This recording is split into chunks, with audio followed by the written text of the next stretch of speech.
جسے خاموش سمجھتی ہے، اس نے قلم کو ذوالفقار بنا دیا۔ آج 2 ٹکے کا آوارہ ملا حسن اور حسین میں فرق ثابت کرنے کے لیے کہتا ہے کہ ایک بھائی نے صلح کر لی تھی، دوسرے کے مزاج میں اختلاف تھا، اس نے صلح نہیں کی۔ بے وقوف، اگر حسن اور حسین کے مزاج میں فرق ہوتا تو رسول مدینے کے بازار میں دونوں نواسوں کو زلفے کو پکڑواتے۔ نہیں، فکرہ واضح نہیں ہوا، سنو۔ آپ سائیکل کا ہینڈل بھی 2 بندوں کے ہاتھ میں نہیں دیتے، ایک ادھر موڑے گا ایک ادھر موڑے گا۔ پیغمبر نے دونوں بچوں کا قبلہ اپنی زلفیں پکڑوا کے بتایا، یہ اختلاف والا گھر نہیں ہے، جدھر میرا حسن موڑے گا۔ بولتے ہیں نا، دیکھو سیدوں کی حمایت میں بولا کرو۔ آج تم یہاں بولو گے، کل آل محمد قبر میں جہاں تم نہیں بول سکتے ہو،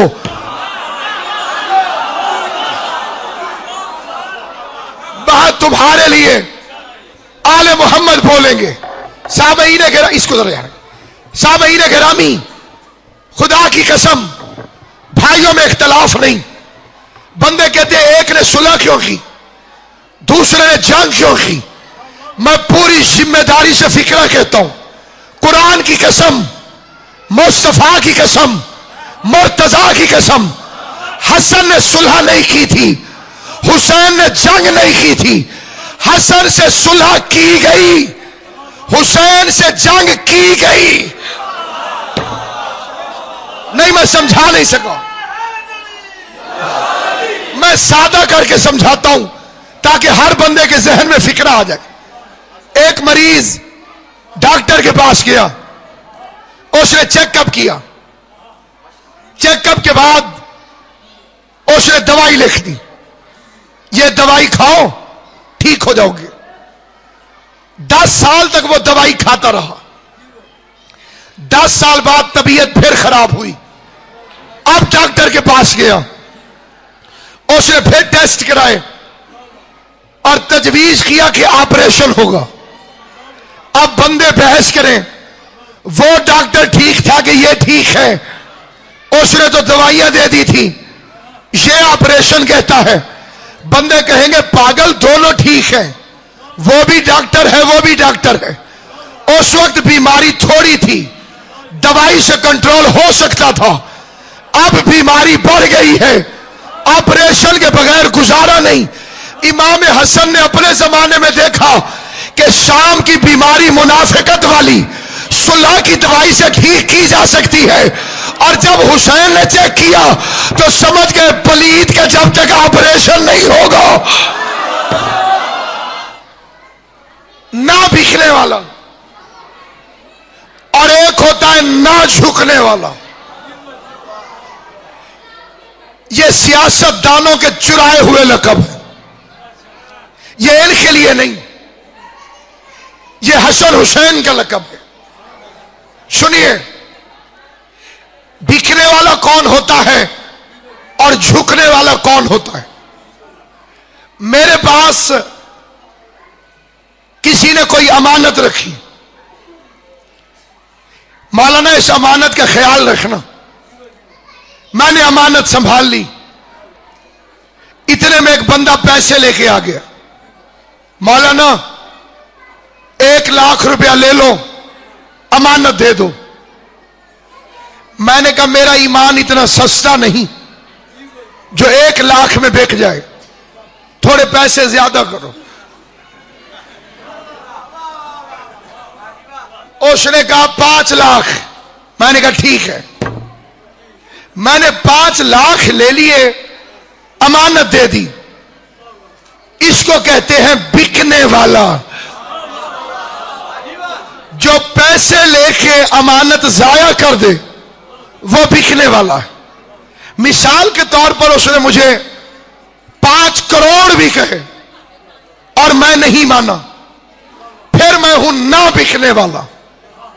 میں لالچی تو نہیں تھا، ڈرپوک تھا۔ اس نے پستول نکال لیا، نکال مولوی۔ میں نے ڈر کے امانت اسے دے دی۔ اسے کہتے ہیں جھکنے والا۔ دولت لے کے امانت دے دوں تو بکنے والا ہوں، دھمکی سے ڈر جاؤں تو جھکنے والا ہوں۔ تخت لالچ بن کر، حکومت رشوت بن کر امام حسن کے سامنے آئی۔ بطول کے لال نے تخت کو ٹھکرا کے بتایا امامت بکتی نہیں ہے۔ کربلا میں حکومت دھمکی بن کے آئی، حسین نے گردن کٹوا کے بتایا امامت جھکتی نہیں ہے۔ یہ ہے نہ بکنے والے اور نہ جھکنے والے۔ دولت کو انہوں نے کبھی منہ نہیں لگایا۔ عربی زبان میں اچھے مرد کو کہتے ہیں آلہ، بہت اچھا مرد اسے عربی میں کہتے ہیں آلہ۔ بہت اچھی عورت اسے عربی میں کہتے ہیں عالیہ۔ آلہ کی مؤنث ہے عالیہ۔ مرد اچھا ہو تو آلہ، عورت اچھی ہو عالیہ۔ گندا ذلیل گھٹیا مرد ہو اسے عربی میں کہتے ہیں ادنا، اور گھٹیا ذلیل گندی عورت ہو تو ادنا کی مؤنث ہے دنیا۔ پڑھے لکھے لوگوں سے گفتگو ہے۔ اگر دنیا گھٹیا اور ذلیل عورت کو نہ کہتے ہوتے تو علی کیوں فرماتے جا دنیا علی تجھے طلاق دیتا ہے۔ سلامت رہو، آباد و شاد رہو۔ امام حسین تمہیں سلامت رکھے، شہزادی کونین تمہیں آباد رکھے۔ جا دنیا علی تجھے طلاق دیتا ہے۔ بڑی بن سنور کے آئی تھی دنیا امام حسن کے سامنے، بطول کے لال نے منہ نہیں لگایا۔ ایک بندہ بول بھی پڑا مولا دنیا قدموں سے لپٹنا چاہتی ہے، قبول کر لیجئے۔ مسکرا کے فرمایا جسے باپ طلاق دے دے وہ اولاد پہ حرام ہو جاتی ہے۔ شام میں میرا مولا گیا، اب ٹھیک، دربار سجایا گیا۔ صبح نجف شام کو چلی، تیاریاں ہونے لگی کہ بطول کا لال آ رہا ہے۔ دروازے پہ کھڑے تھے دو دربان، ان کا کام تھا کہ جب کوئی مہمان آئے تو کپڑا ہٹائیں، پردہ۔ حکم دیا گیا کہ جب بطول کا لال آئے تم پردہ نہ ہٹانا، وہ خود ہٹائے۔ امام حسن نے قدم رکھا، دربانوں نے ہاتھ باندھے ہوئے تھے۔ یہ بندھے ہوئے ہاتھ فرعون شام ہی کی طرف سے ہیں۔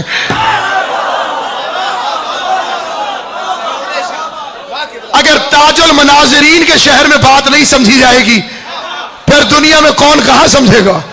ہاتھ بندے کھڑے تھے کہ ہاتھ نہ کھولنا، پردہ نہ اٹھانا، پردہ نہ اٹھانا۔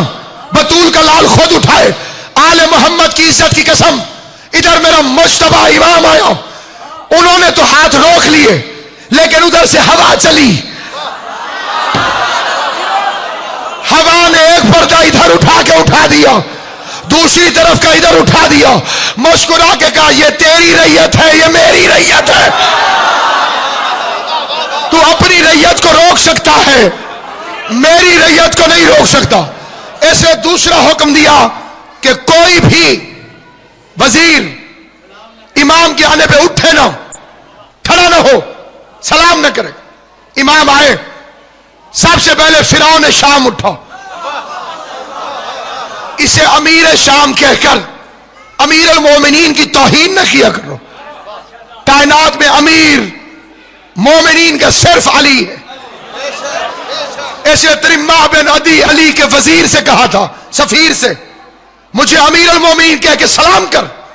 اس نے مسکرا کے کہا کتا، مومن ہم ہیں، تجھے ہمارا امیر کس نے بنایا؟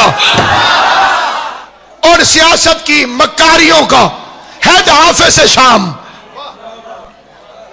بنی امیہ معاویہ کا گھر، کوئی نہ اٹھے، سب سے پہلے خود اٹھا، پھر وزیر کھڑے ہو گئے، بعد میں وزیروں پہ گرم ہونے لگا، میں نے روکا تھا تو کیوں اٹھے تم؟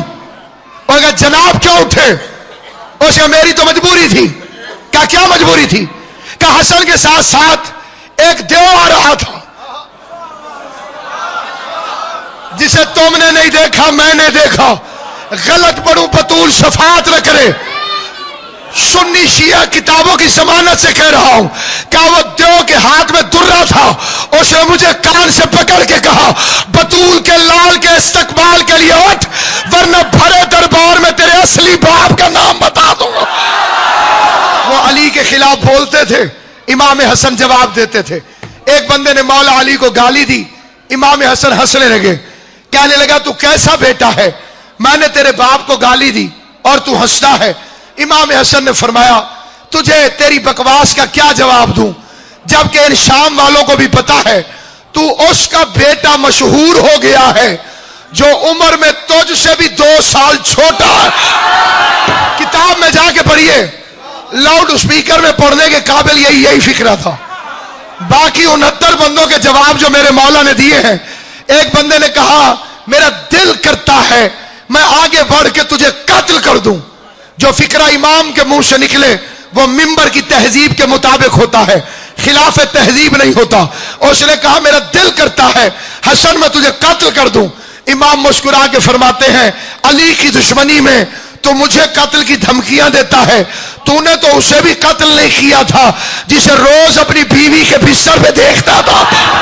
دنیا جسے خاموش سمجھتی ہے اس کی زبان پہ نہج البلاغہ بولنے لگی، ہاشم کا خون بولنے لگا، علی کے جلال کا وارث تھا۔ اسے مولا چھوڑیے انہیں، آپ بتائیے کہ آپ کی شان کیا ہے؟ کہ چاہوں تو مرد کو عورت کر دوں، عورت کو مرد بنا دوں، شام کو عراق، عراق کو شام بنا دوں۔ واقعہ آپ کا سنا ہوا ہے، لیکن سورہ الحمد بھی تو آپ کو یاد ہے، اللہ ہر نماز میں پڑھواتا ہے، دہراتے رہو دہراتے رہو دہراتے رہو۔ جنہوں نے سنا ہوا ہے وہ عبادت سمجھ کے سن لیں۔ حسین اس کریم کا نام ہے جو سنی ہوئی بات پر بھی ثواب نہیں روکتا۔ آپ نے سن لیا، بچوں کو سننے دیجئے۔ جس اینگل سے میں عرض کرنا چاہتا ہوں، میں مرد کو عورت، عورت کو مرد، عراق کو شام، شام کو عراق کر دوں۔ مجمع سے ایک مرد اٹھا، بندہ داڑھی مونچھوں والا، کہنے لگا کس کی مجال سوائے اللہ کے؟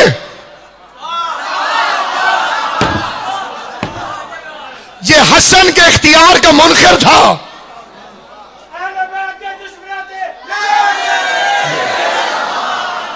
اللہ میاں کو مانتا تھا، یہ کہتا تھا حسن نہیں بس اللہ ہی اللہ۔ لیکن جب امام کی نگاہ اٹھی، نہ دعا مانگی، نہ مصلی بچھایا، نہ اس سے کہا، بس یوں اٹھ کے دیکھا۔ کیا تجھے عورت ہو کے مردوں کے مجمع میں آتے ہوئے شرم نہیں آتی؟ بھئی یہ امام حسن کا فرمان ہے، جو عورت مردوں میں نکل آئے وہ بے شرم ہے۔ شرم نہیں آتی؟ دوڑی۔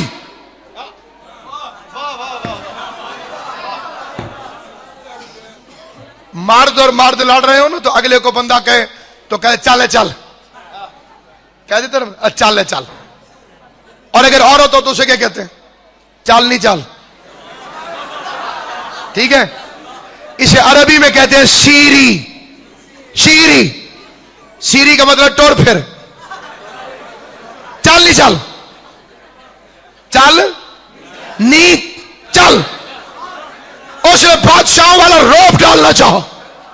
انہیں بادشاہت میں بڑا ناز تھا، فضا کو عام نہ سمجھا کرو۔ اس کا منصب تھا زینب کے آگے کھڑی ہو، کوئی اور ہوتی تو دبدبہ دربار سے دب جاتی۔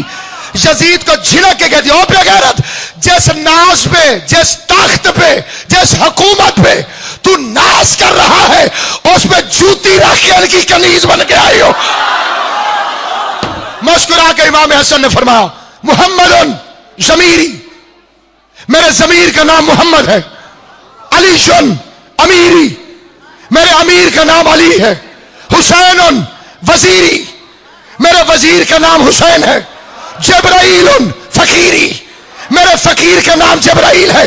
اب زیادہ بکواس نہ کرنا ورنہ کہہ دوں گا سیری. حسن کو تو مانتا تھا، جو ان کو چھوڑ دے اسے اللہ بھی نہیں بچاتا.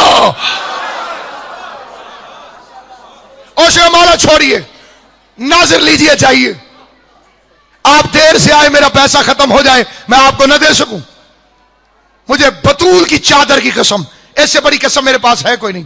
عباس کے علم کی قسم، کتابوں میں لکھا. یہ کہنے لگا جتنا پیسہ پورا دن میں نے پورے شام والوں کو بانٹا ہے اکیلے آپ کو دیتا ہوں.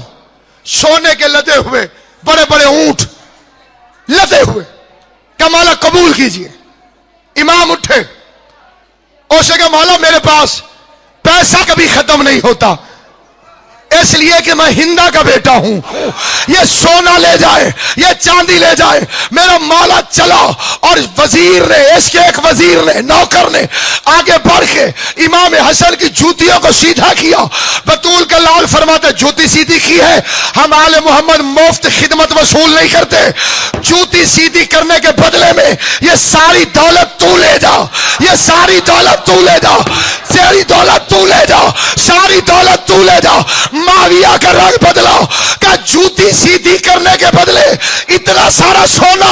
مسکرا کے کہا تو بھی یاد رکھ میں فاطمہ کا بیٹا